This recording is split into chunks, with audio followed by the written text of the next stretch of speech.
분위기 바꿔볼게요. 정말 우리 도로에서 왜 이런 가슴 철렁한 일들이 많이 일어나는지 모르겠어요. 안진용 기자님. 만약 내가 운전 중에 이런 사건을 마주하면 정말 가슴이 철렁할 것 같은데요. 이 아찔한 순간 영상으로 준비했습니다. 아하.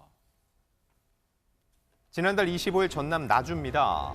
깜짝 놀라며 뛰어오는 경찰관. 어머. 무슨 일인가 봤더니 바로 저 흰색 차량이 경찰이 탔던 수배 차량이기 때문입니다. 어허. 경찰 급히 경찰차를 타고 해당 차량을 추적하기 벌써 시작합니다. 저만치 갔어요 지금. 네, 무전을 듣고 온 다른 순찰차에 딱 포착된 흰색 아하. 차량. 빠르게 질주하는 모습 보이시죠? 경찰의 정차 요구도 무시한 채 어머머. 저렇게 역주행까지 하면서 빠르게 도주하고 있습니다. 어머머. 계속된 역주행과 과속은 기본이고요. 위험천만한 신호 위반에 어머. 심지어 보행자와 저렇게 오! 부딪힐 뻔합니다. 오호. 도로를 난장판으로 만든 도주 차량. 대체 무슨 일일까요? 아니 근데 이 짧은 시간 동안 지금 블랙박스 이런 데 잡힌 것만 봐도 짧은 시간 동안 저 하얀색 차가 몇 개나 지금 법을 어긴 거예요. 도로에서. 세상에. 안진용 기자님. 네, 결국 저렇게 빠르게 질주하다가 자기의 속도를 이기지 못하고 커브길에서 흑벽을 들이받고 멈춰 서게 됩니다. 어허. 그런데 그 직후 경찰은 더욱더 당황스러운 상황과 마주하게 되는데 어머? 이 역시 영상으로 만나보시죠. 무슨 일일까요, 네? 도로 위를 빠르게 질주하던 도주 차량. 약 15분간의 긴 추격전이 끝나고 경찰은 절도범들을 검거하는데요. 그런데 지금 보이시죠? 차에 탄 절도범들의 모습. 대충만 봐도 굉장히 앳돼 보입니다. 그러네요. 이들 바로 중학생이었습니다. 세상에 대박 사건이란 말을 이럴 때 써야 되나요? 아니 요즘 우리나라가 어떻게 된 겁니까? 조영은 원장님. 애들이 새파랗게 어린 애들이 지금 저렇게 차를 절도해서 몰아요. 세상에 과속으로. 네, 그렇습니다. 아니 저렇게 위험한 운전을 하는 그 범인들의 정체는 만 13세, 14세 중학생 5명이었다고 왜 이래요, 합니다. 진짜. 남학생 2명, 여학생 3명인데요. 원래 청소년기는 자기 조절력이 아직 충분히 발달되지 않은 시기이긴 하나 이거는 너무나 과도했다는 생각이 들어요. 앞으로 충분히 처벌도 필요해 보이고요. 훈육도 정말 필요해 보입니다. 그러니까 저 정도 나이면은요. 아무리 어리다고 해도 저 같이 판단을 할 수가 있잖아요. 이게 옳은 일인지 해도 되는지 해서는 안 되는지 알 수가 있잖아요. 그런데 전현 평론가님 세상에 아니 중학생들이 무슨 수로 자동차를 어우 세상에 훔칠 마음을 가져요 진짜. 예전에 이런 사건 보면 학생들이 집에 있는 엄마 아빠 차 몰래 운전하는 경우가 그런 경우 있었는데요. 있었죠, 네. 이번에는 그런 사건이 아닙니다. 어머. 이 학생들 지나가다가 하얀색 차량을 딱 봤더니 열쇠가 꽂혀 있는 채로 돼 있는 세상에. 거예요. 그래서 타고 장난삼아 볼 수는 있는데 문제는 운전을 한 상태로 도주를 한 겁니다. 어허. 사실 이것도 문제이지만 아까 보시면 경찰이 추격하는 동안 신호 위반하고 역주행해서 잘못하면 보행자를 칠 뻔한 아슬아슬한 사고로 이어질 뻔했습니다. 세상에. 아니 진짜 그야말로 간이 배 밖으로 나온 아이들이에요. 그런데 당시에 이 범행 행각을 보고 뒤쫓던 경찰분들도 혀를 내둘렀대. 한번 얘기 들어보시고 이어가 보도록 하겠습니다.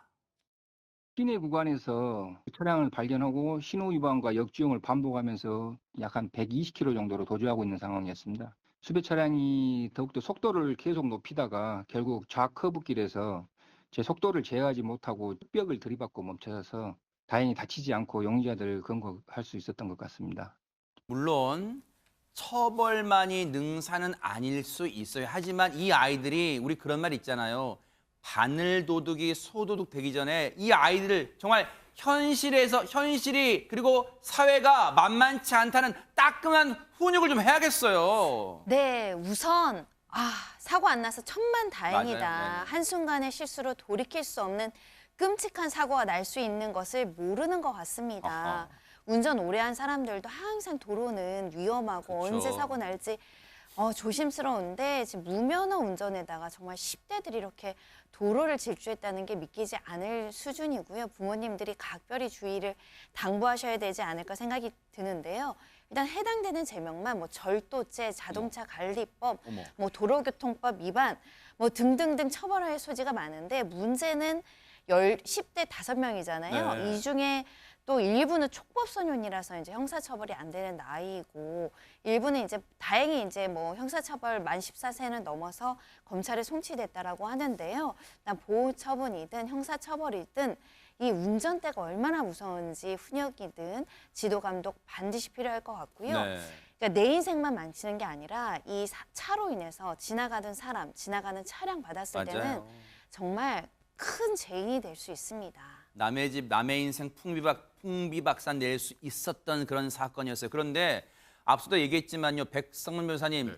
마냥 어리다고 봐줄 사안이 아닌 게 촉법소년 그런 경우 있잖아요. 나 촉법소년이에요. 잡아봐요. 막 그런 경우도 있잖아요. 그러니까 이제 촉법 소년이라고 하면 10세 이상에서 14세 미만 아이들을 얘기하는 건데 형사처벌은 받지 않죠. 아하. 하지만 보호처분이라는 건 가능합니다. 소년부로 송치해서 이제 가장 보호처분 중에 중요한 게 이제 우리가 말하는 소년원 송치입니다. 전과 기록은 남지 않지만 그거는 사실 수감 생활하고 똑같아요. 거의 비슷합니다. 네. 그러니까 저는 촉법 소년의 경우에도 이렇게 우리가 봤을 때 정말 중한 범죄를 저지른 경우에는 네. 이 아이들이 내가 이런 행동을 하면 이런 처벌이나 이런 처분을 받을 수 있구나 정도를 깨우칠 수 있도록 그냥 이제 촉법 소년이면 소년을 잘 보내지 않고 그냥 대부분 뭐 부모에게 돌려보낸다거나 다른 방식으로 해결하는 경우가 많습니다. 물론 네. 아이들이 이제 어떻게든 교화가 되고 훈육이 돼서 이런 행동을 범하지 않게 잘 교육하는 것도 중요하지만 내가 한 행동에 어떤 책임을 져야 되는가도 분명히 일깨워줄 필요가 그러네요. 있지 않나 하는 생각이 듭니다. 그래요. 진짜 중요한 말씀 해주셨어요. 부모님들도 진짜 이번 아이들의 부모님뿐만 아니라 진짜 전국의 부모님들도요. 내 아이는 안 그럴 거야 그런 생각 마시고 지금부터라도 늘 기회 있을 때마다 정말 바르게 사회 구성원으로 바르게 사는 방법을 늘 가르쳐주고 훈육을 해야 될 것 같다 이런 생각해 봅니다. 보고 계십니까? 대박 사건. 네, 안녕하십니까? 김명준입니다. 여러분과 함께하는 뉴스파이터. 다양한 소식과 뉴스를 보고 싶으시면 화면 오른쪽을 꾹 눌러 구독해 주시길 바랍니다. TV로도 유튜브로도 여러분께 한 발 더 다가가겠습니다.